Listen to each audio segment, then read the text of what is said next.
Assalamualaikum warahmatullahi wabarakatuh. Berjumpa kembali dengan kami di media pembelajaran kelas 4 tema 1 indahnya kebersamaan. Bersama kami edukator yang akan membantu kalian materi gagasan pokok dan gagasan pendukung bersama si Umay.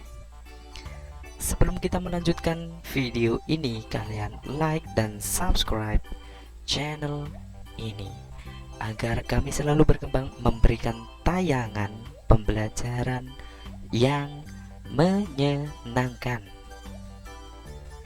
Oke, yang pertama kita akan mengetahui apa itu dengan gagasan pokok dan gagasan pendukung. Sebelumnya kita memahami dulu. Yang pertama, sebuah bacaan biasanya terdiri dari beberapa paragraf. Tahukah kamu apa itu paragraf? Ya, paragraf adalah gabungan beberapa kalimat.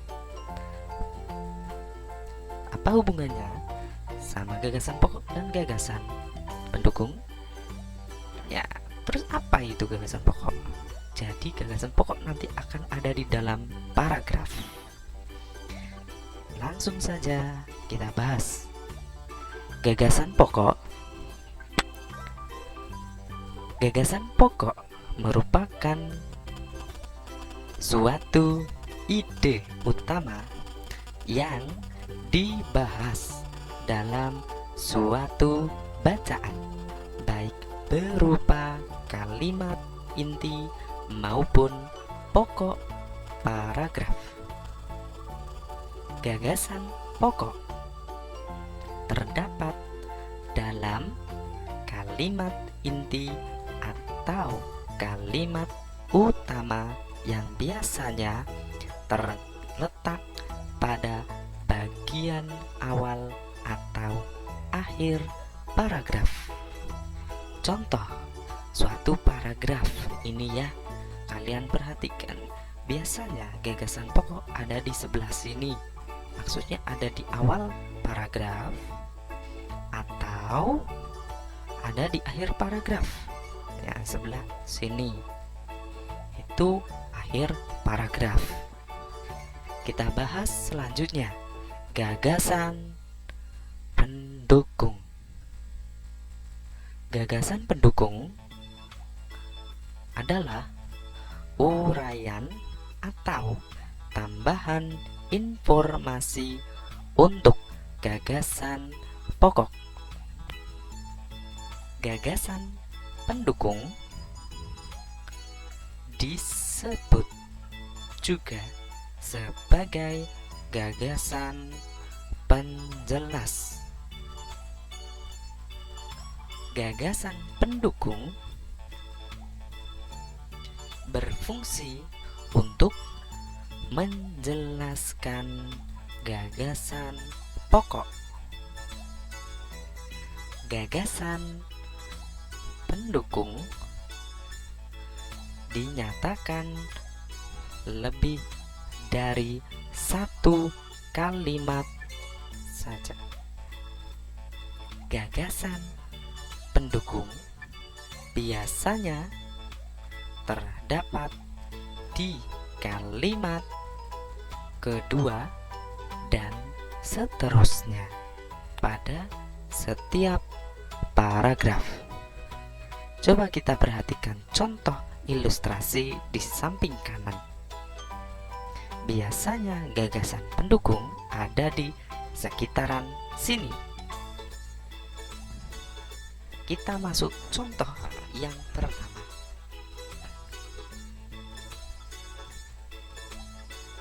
Satu, peringatan 17 Agustus Kodim 0606 Kota Bogor sediakan 600 porsi makanan gratis. Warung yang biasanya dibuka setiap hari Jumat dengan konsep makan suka-suka, bayar seikhlasnya, itu pun rencananya akan dibuka secara gratis pada perayaan HUT kemerdekaan Indonesia.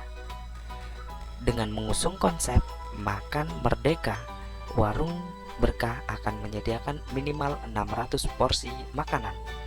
Dan tim 0606 Kota Bogor Letkol ARM Dodi Suhadiman menyatakan bahwa kegiatan itu sebagai hari HUT kemerdekaan Indonesia. Kita perhatikan bagian awal ini. Kita sebut dengan gagasan pokok nomor 1. Untuk nomor 2, 3, dan 4 kita sebut dengan gagasan pendukung yang menjelaskan acara peringatan 17 Agustus di Kodim 0606. Contoh selanjutnya,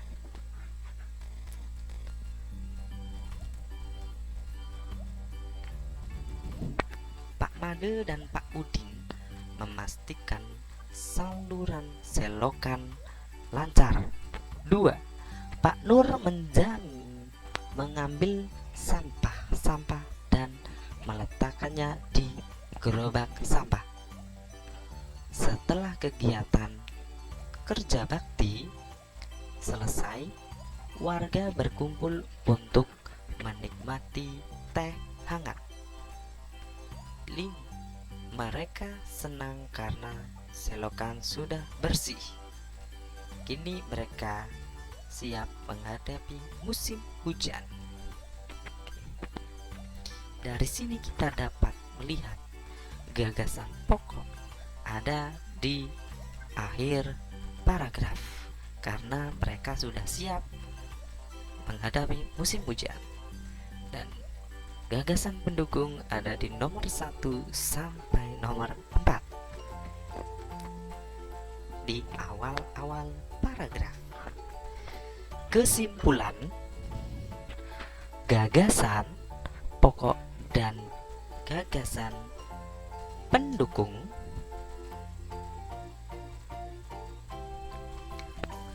bahwa dalam menentukan gagasan pokok dan gagasan pendukung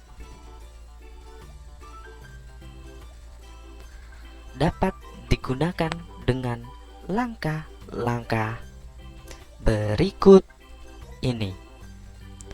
1. Bacalah teks dengan cermat. 2.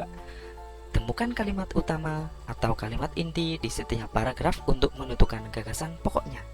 Kalimat utama atau kalimat inti dapat terletak di awal, akhir, atau awal dan akhir paragraf. 3. Temukan kalimat penjelas di setiap paragraf untuk menentukan gagasan pendukungnya. 4. Ubahlah kalimat utama dan kalimat penjelas ke dalam kalimat yang lebih inti. Oke, bagaimana adik-adik? Dari penjelasan ini, siapkan bukumu untuk belajar.